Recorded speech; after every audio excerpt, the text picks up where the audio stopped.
Hello, xin chào anh em, chào mừng anh em quay lại với channel của mình. Vừa rồi thì mình nhận thấy là có rất là nhiều người chơi, đa số luôn ấy, là không biết cách để thay đổi trang bị cho chỉ huy. Nó có nghĩa là như này. Mình ví dụ ở đây là anh em đang có một bộ trang bị như thế này, nhưng ở trong một trường hợp nào đó, ví dụ như đánh ARK, hoặc là trong trường hợp anh em không đủ lên trang bị cho tất cả những con chỉ huy mà anh em đang có. Và bây giờ ví dụ trong một trường hợp anh em muốn đánh Leonidas, muốn thay đổi bộ trang bị cho con chỉ huy này, thì mình nhận thấy là cái cách thông thường mà anh em hay sử dụng nó chính là thay đổi từng bộ như thế này. Đó, anh em sẽ chọn như thế này. Đây là cái cách thao tác để thay đổi từng bộ cho một con chỉ huy mà anh em chọn trang bị. Nhưng mà cái cách này thì nó sẽ làm cho anh em mất rất là nhiều thời gian khi mà anh em đổi hết một cái bộ cho con chỉ huy như thế này. Thực sự nó rất là lâu. Trong khi đó thì nhà phát hành game họ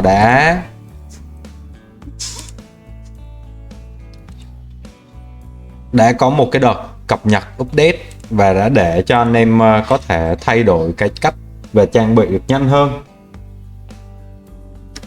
Thì ở đây anh em thấy nó có những cái ô trống như thế này để cho anh em có thể mix đồ được nhanh hơn, tạo trang bị được nhanh hơn. Nhưng mà chắc có lẽ là bởi vì không phải ai cũng có thể biết được cái cách này, chính vậy là video ngày hôm nay mình sẽ chia sẻ cho anh em. Ở cái cách thông thường thì mình đã nói với anh em rồi là sẽ chọn từng cái trang bị mà anh em muốn như này. Cái cách này thì nó rất là mất nhiều thời gian của người chơi.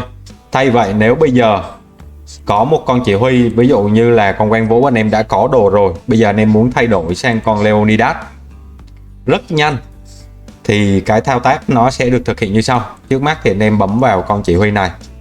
Đây, mình sẽ làm lại. Nó có những cái khung để anh em lựa chọn. Thì bây giờ anh em muốn thay đổi cho một con chỉ huy bất kỳ, nguyên một set đồ như thế này cũng được, thì anh em chuyển. Trước mắt thì anh em phải chuyển cái con Quan Vũ này về vị trí cái ô trang bị là không có trang bị như thế này. Khi anh em chuyển sang như này, anh em sẽ không bị mất một cái vật phẩm hay mất bất kể một cái gì hết nhé. Thì hiện tại là những cái trang bị mà con Quan Vũ nó đang mặc như thế này nó sẽ bị mất đi. Rồi bây giờ mình sẽ chuyển cho anh em xem nhé. Đây.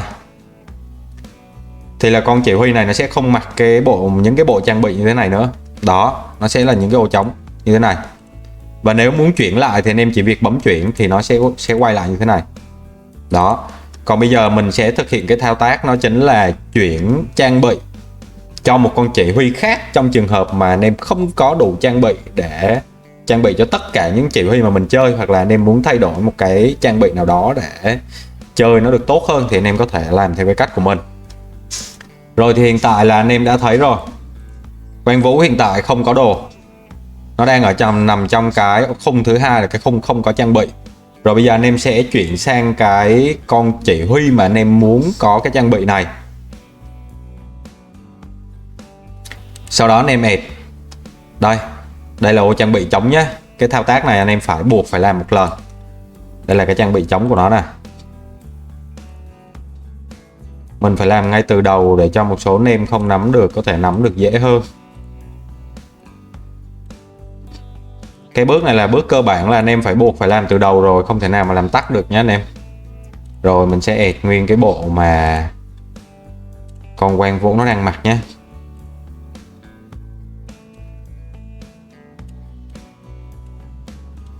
Phán sự nữa.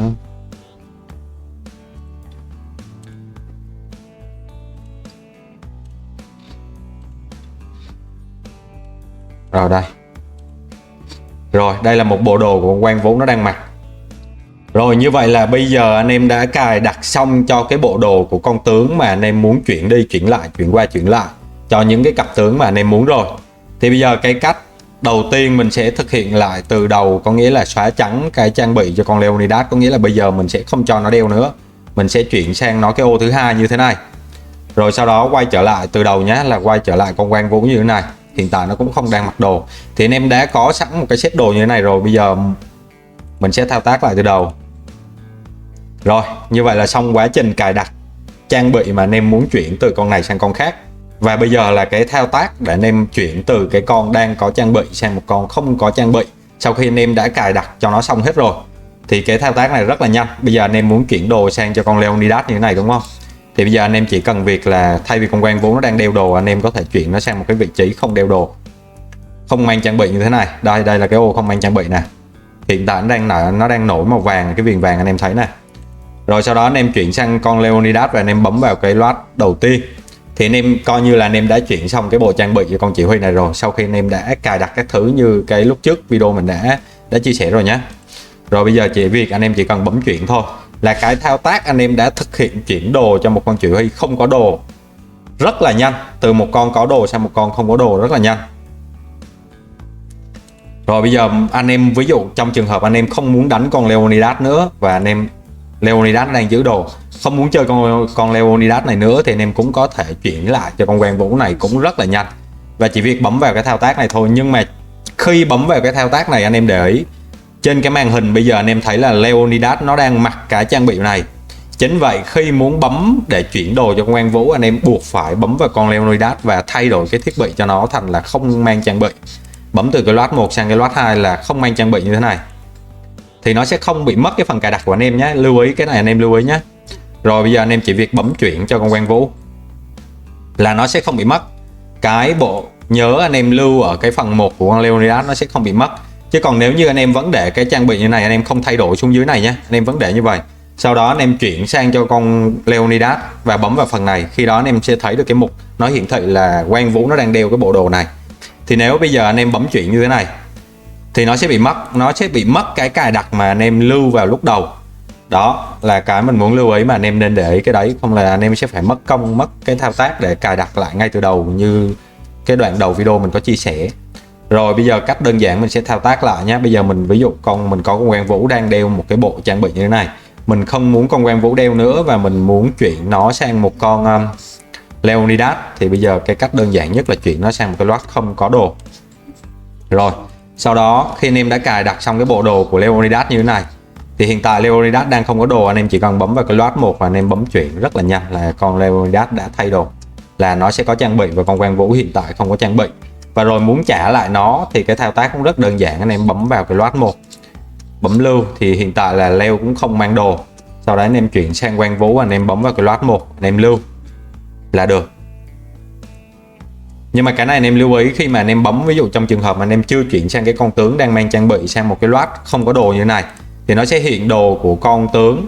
Đây mình ví dụ như thế này. Đó, nó sẽ hiện đồ của con tướng đang đeo cái trang bị này, thì anh em buộc phải loát lại.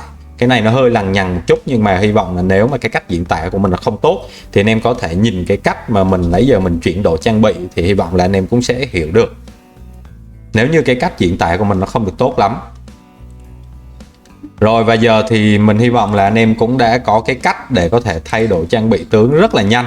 Nhưng mà anh em lưu ý là phải cài đặt, anh em phải set up cái này trước nhé.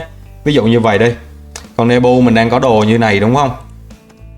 Bây giờ mình trong một trường hợp nào đó mình không muốn đánh con Nebu nhưng mà mình lại đánh con LC như thế này, thì bắt buộc là cái này anh em phải cài đặt ngay từ đầu, chuyển đồ của con Nebu sang. Nhưng mà trước khi chuyển đồ con Nebu sang ấy thì anh em nhớ lưu ý là chuyển con Nebu thành cái trạng thái là không mang đồ như thế này.